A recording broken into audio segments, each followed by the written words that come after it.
नमस्कार आप सभी को। कल की वीडियो में अपन ने चेक किया कि सीबीएसई ने सेशन 2025-26 के लिए अपना नया सिलेबस जारी किया है और इस वीडियो में अपने क्लास 11th के लिए बायोलॉजी का सिलेबस चेक करने वाले हैं। सब्जेक्ट कोड रहेगा इसका 044। इसमें अपने ये देखेंगे कि कौन सी यूनिट, कौन से चैप्टर्स या कौन से टॉपिक्स चेंज हुए हैं या सेम वही पुरानी एनसीईआरटी अपने को पढ़ने को मिलेगी।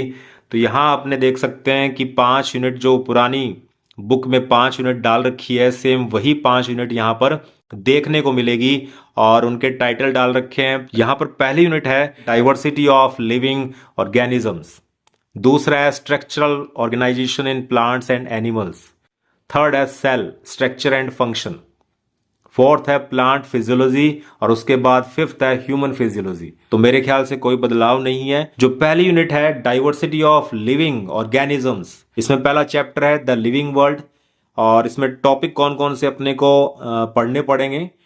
उसमें सबसे पहले दे रखा है biodiversity, need for classification, 3 domains of life, taxonomy and systematics, concept of species and taxonomical hierarchy. Last है बायनोमियल नोमेनक्लेचर।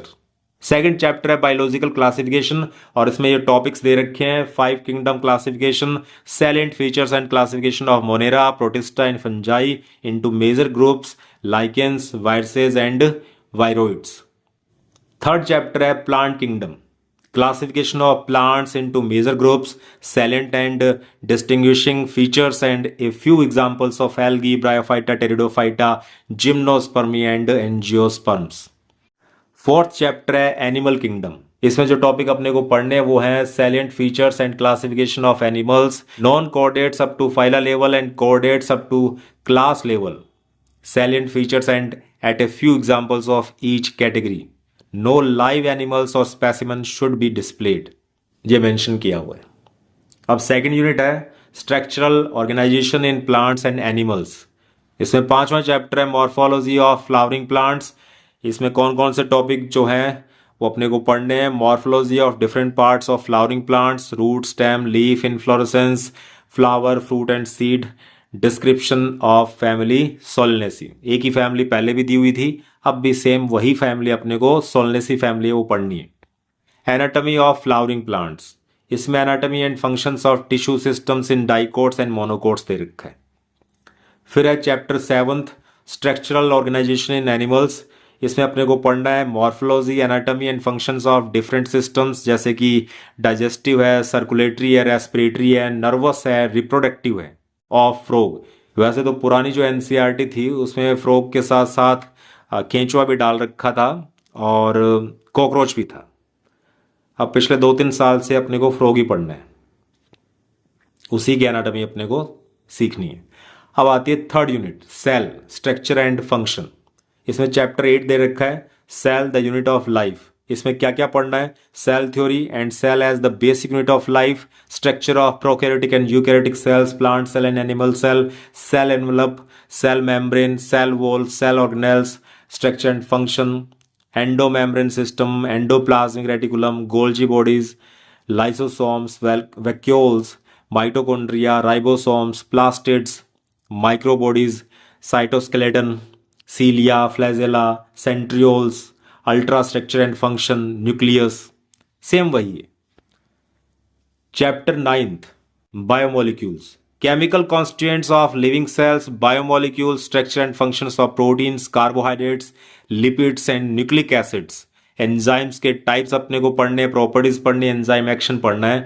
topics excluded कौन कौन से, nature of bond linking monomers in a polymer, dynamic state of body, constituents, concept of metabolism, metabolic basis of living, the living state। Chapter 10th है cell cycle and cell division. इसमें पढ़ना है cell cycle, mitosis, meiosis and their significance.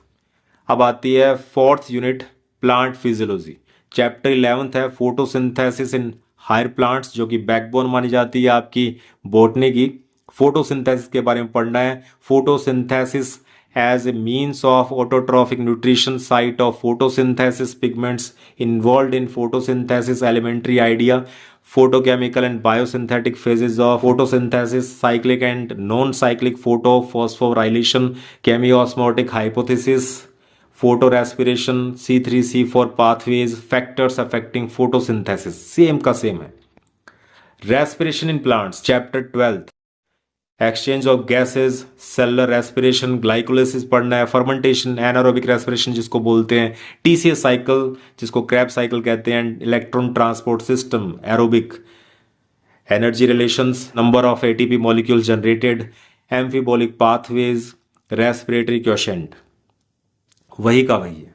अब आता है chapter 13, plant growth and development, seed germination, phases of plant growth and plant growth rate, conditions of growth, differentiation, de-differentiation and re-differentiation, sequence of developmental processes in a plant cell, plant growth regulators जैसे कि auxin पढ़ना है, gibberellin, cytokinin, ethylene और ABA. Last unit है human physiology. इसमें chapter 14 दिया हुआ है breathing and exchange of gases. इसमें अपने को फेफड़ों की मैकेनिज्म के बारे में पढ़ना है, गैसेस के एक्सचेंज के बारे में पढ़ना है, रेस्पिरेटरी ऑर्गन्स इन एनिमल्स, इसका रिकॉल ही करना है अपने को, जो पुराने आप जूनियर सेक्शन में पढ़कर आए हो उसी को एक बार दोबारा से दोहराया गया है. Respiratory system in humans, mechanism of breathing and it's regulation in humans, exchange of gases, transport of gases and regulation of respiration, respiratory volume, disorders related to respiration जैसे कि अस्थमा, एम्फीसीमा. उसके बाद है ऑक्यूपेशनल रेस्पिरेटरी डिसऑर्डर्स. चेंज कुछ नहीं हुआ है.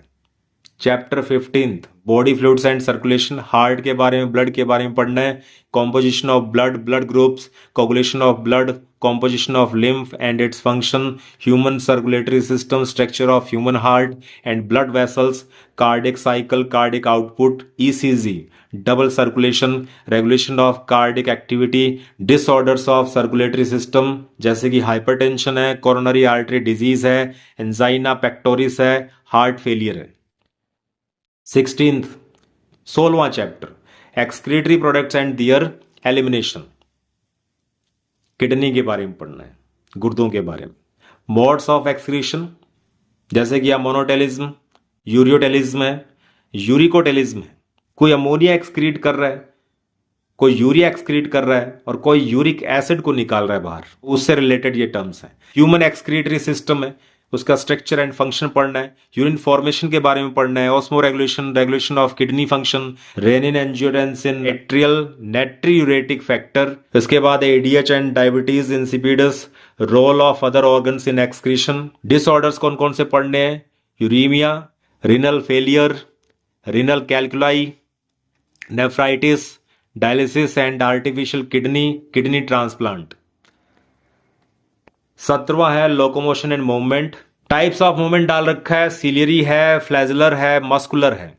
फिर स्केलेटल मसल है, कॉन्ट्रेक्टाइल प्रोटीन्स है एंड मस्कुलर कॉन्ट्रैक्शन है. Skeletal system and it's functions, joints है. आपको दो सिस्टम पढ़ने हैं, एक तो मस्कुलर सिस्टम है और दूसरा स्केलेटल सिस्टम है. हड्डियों के बारे में और मसल्स के बारे में इस चैप्टर में आपको पढ़ने को मिलेगा. लास्ट में इसमें डाल रखा है disorders of muscular and skeletal system, बीमारियां, माइस्थीनिया ग्रेविस, टिटैनी है, मस्कुलर डिस्ट्रॉफी है, ऑर्थराइटिस है, ऑस्टियोपोरोसिस है, गाउट है.